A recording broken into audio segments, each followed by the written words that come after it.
गुरु प्यारी साध संगत जी, आप सभी को प्यार भरी राधा स्वामी जी। संगत जी, आज हमें बाबा जी सुनाएंगे ब्रह्मचर्य व्रत क्यों रखा जाता है, इस व्रत का क्या अर्थ है। तो संगत जी साखी को ध्यानपूर्वक सुनिएगा। संगत जी, नवरात्रि का समय केवल व्रत और पूजा का समय नहीं होता, बल्कि यह आत्मशुद्धि, संयम और आध्यात्मिक ऊर्जा को बढ़ाने का विशेष अवसर होता है। इस दौरान ब्रह्मचर्य का पालन करना बहुत ही पवित्र और फलदायी माना जाता है। ब्रह्मचर्य से हमारे मन, वाणी और कर्म शुद्ध होते हैं।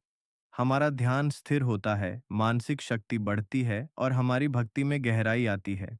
यही कारण है कि शास्त्रों में नवरात्रि के दौरान ब्रह्मचर्य को विशेष महत्व दिया गया है। लेकिन संगत जी, कई बार ऐसा होता है कि हम अपनी कमजोरियों के कारण इस नियम का पालन नहीं कर पाते और ब्रह्मचर्य टूट जाता है। ऐसे में बहुत से लोग घबरा जाते हैं, डर जाते हैं और खुद को दोषी मानने लगते हैं। लेकिन मैं आपको यह स्पष्ट रूप से बता दूं, ब्रह्मचर्य टूट जाना कोई अपराध नहीं है। यह एक सामान्य मानवीय कमजोरी है। महत्वपूर्ण यह नहीं है कि गलती हुई, बल्कि यह है कि उसके बाद आप क्या करते हैं। अगर ब्रह्मचर्य टूट जाए तो सबसे पहला और सबसे महत्वपूर्ण कदम है सच्चे मन से पश्चाताप करना।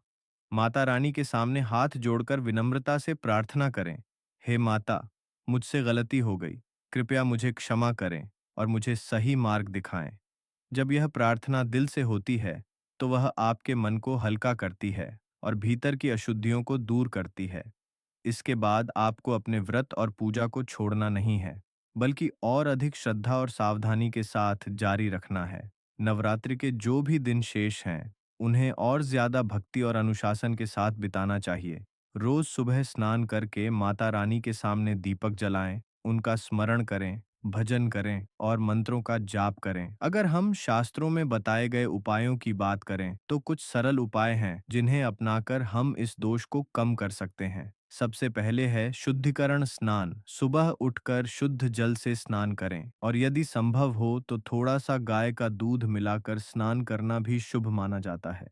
स्नान के बाद माता के चरणों में जल अर्पित करें और पूरे मन से उनकी पूजा करें। मंत्र जाप का विशेष महत्व होता है। आप रोज कम से कम 108 बार इस मंत्र का जाप करें। एयुएमएन ह्रीं क्लीं चामुंडायै विच्छे। यह मंत्र मां दुर्गा की कृपा प्राप्त करने का अत्यंत शक्तिशाली मंत्र माना जाता है। इसके नियमित जाप से मन की अशुद्धियां दूर होती हैं और सकारात्मक ऊर्जा का संचार होता है। इसके साथ ही दान पुण्य करना भी बहुत लाभकारी होता है। किसी गरीब को भोजन कराना, वस्त्र दान करना या जरूरतमंद की सहायता करना, यह सब आपके पुण्य को बढ़ाता है और नकारात्मक प्रभावों को कम करता है। अब एक बहुत महत्वपूर्ण बात, अपने मन को संभालना। ब्रह्मचर्य टूटने के बाद कई लोग नकारात्मक सोच में डूब जाते हैं, खुद को कोसते हैं और भक्ति से दूर हो जाते हैं। लेकिन ऐसा बिल्कुल नहीं करना चाहिए। याद रखें, सच्ची भक्ति वही है जिसमें गिरकर भी इंसान उठता है और आगे बढ़ता है। आपको चाहिए कि आप अपने मन को शांत रखें, खुद को माफ करें और फिर से संकल्प लें कि अब आप अपने नियमों का पालन पूरी ईमानदारी से करेंगे। रोज सुबह कम से कम 15 से 20 मिनट ध्यान करें, प्राणायाम करें जिससे मन पर नियंत्रण बढ़े।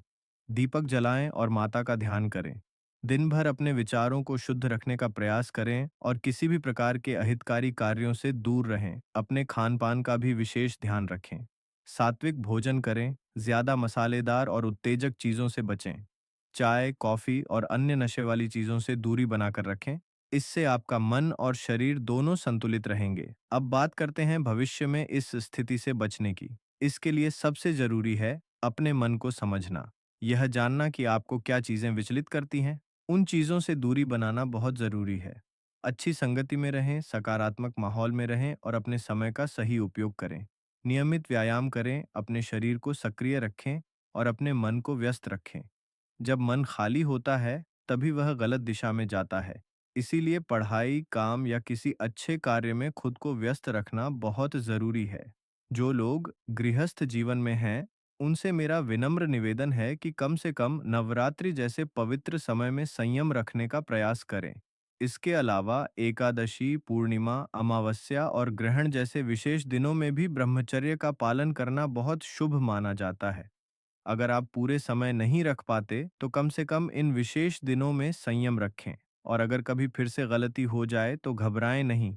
तुरंत पश्चाताप करें, संकल्प लें और अगले दिन से फिर से अपने नियमों का पालन शुरू कर दें। तो संगत जी, कैसी लगी आपको ये साखी, हमें कमेंट बॉक्स में ज़रूर बताएं और अगर आप हमारे चैनल पर नए हैं तो हमारे चैनल को लाइक और सब्सक्राइब कर दीजिएगा। राधा स्वामी जी।